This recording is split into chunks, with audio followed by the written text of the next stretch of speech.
भारत हमको जान से प्यारा है, सबसे न्यारा गुलिस्तां हमारा है।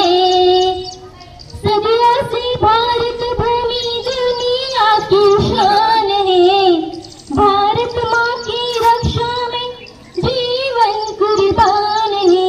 भारत हमको जान से प्यारा है। होय, भारत आपला आमच्या प्राणापेक्षा जीवापेक्षाही प्रिय आहे। पण हे स्वातंत्र्य आम्हाला सहजासहजी मिळालेलं नाही। यासाठी अनेक वीरांना आपले प्राण गमावावे लागले आणि मग आम्हाला मिळाला हा तिरंगा। आज इयत्ता 7वी चिमुकली आपल्या समोर एक नाटिका सादर करत आहे। स्वातंत्र्याचा संघर्ष यामध्ये 3 कहाण्या आपण बघणार आहोत। पहिली जालियनवाला बाग हत्याकांड, जेथे हजारो निष्पाप भारतीयांवरती गोळ्या झाडल्या गेल्या।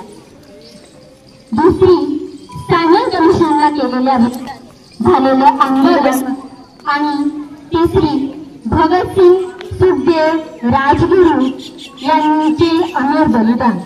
चला तर मग बघूया इतिहासामध्ये स्वातंत्र्याचा संघर्ष। नमस्कार, आज आपण स्वातंत्र्य दिन साजरा करीत आहोत। पण हे स्वातंत्र्य आपल्याला बक्षीस म्हणून मिळालेले नाही। या मागे आहे एक वेदनादायक प्रवास, एक असा प्रवास ज्यात हजारो लोकांनी हसत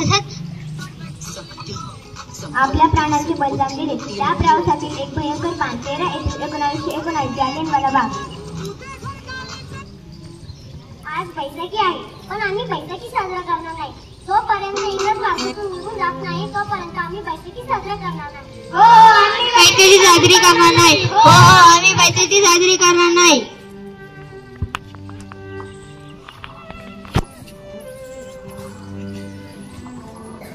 ही जागा निवडली तुम्ही आमचा विरोध करायला। शिपायांनो तयार व्हा, फायरिंग करा।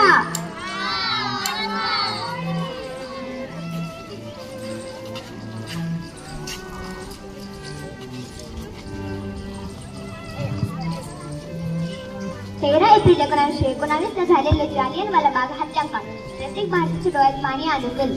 अनेक निष्पाप जीव कोणतीही चूक न करता गोळ्यांचे बळी ठरले। राक्षसी वृत्तीने मानसिकताच खून केला गेला होता। पण या कार्याने स्वातंत्र्याच्या आधीवर तेल ओतण्याचं काम केलं।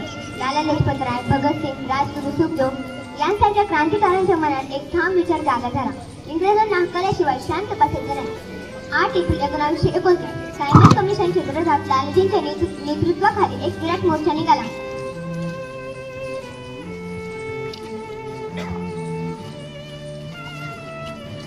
Simon go back, Simon go back, Simon परत जा, सायमन परत जा।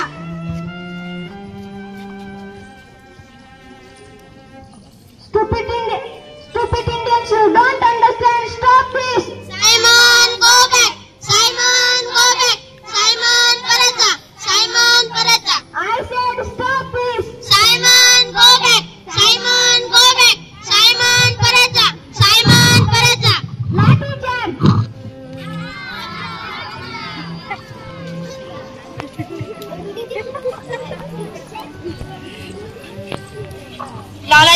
लालाजींना खूप लागले, त्यांच्या डोक्यातून रक्त वाहतंय। माझ्या शरीरावर लागलेली एक लाठी ब्रिटिश साम्राज्याच्या अंताकडे नेईल।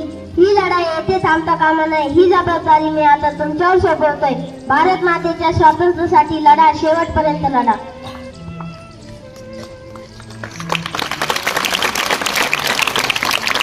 लाला लजपत रायांच्या मृत्यूनंतर भगतसिंग, राजगुरू, सुखदेव यांचे रक्त इतकं गरम झालं की इंग्रज सरकारला यांचा सामना करणं कठीण गेलं।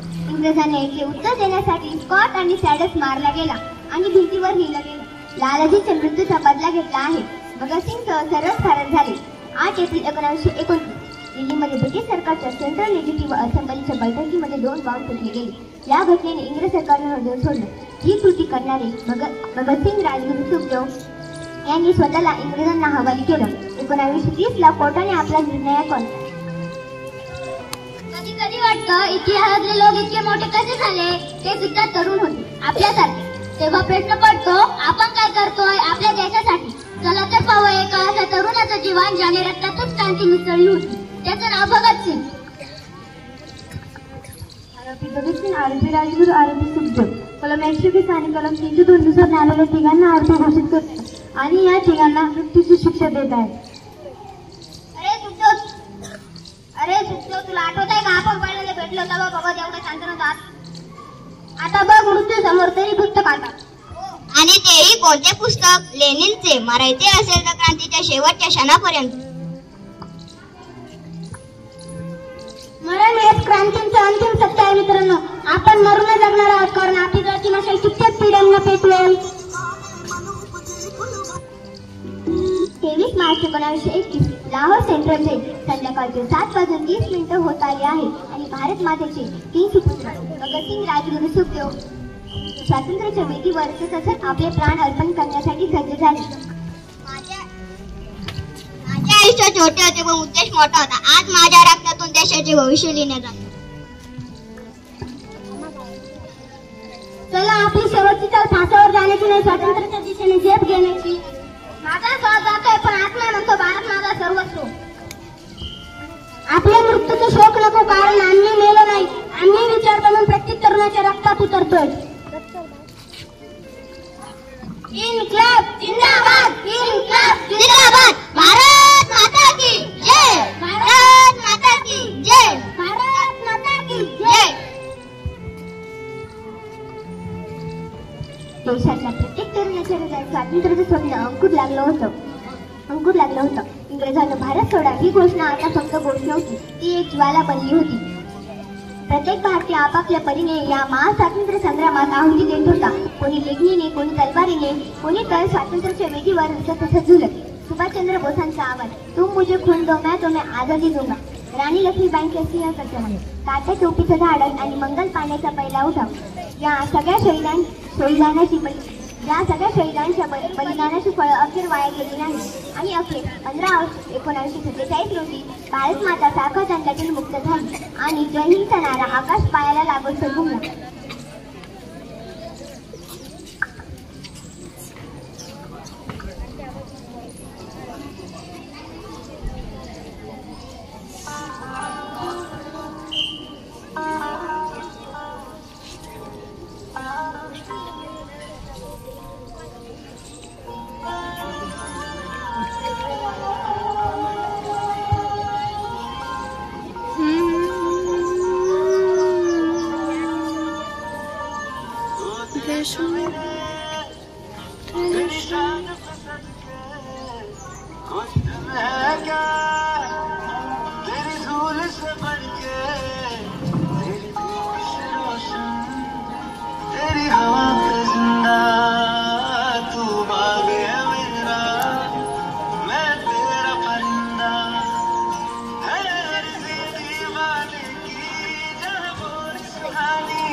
कभी याद करे जो जमाना माटी पे मर मिट जाना, जिक्र में शामिल मेरा नाम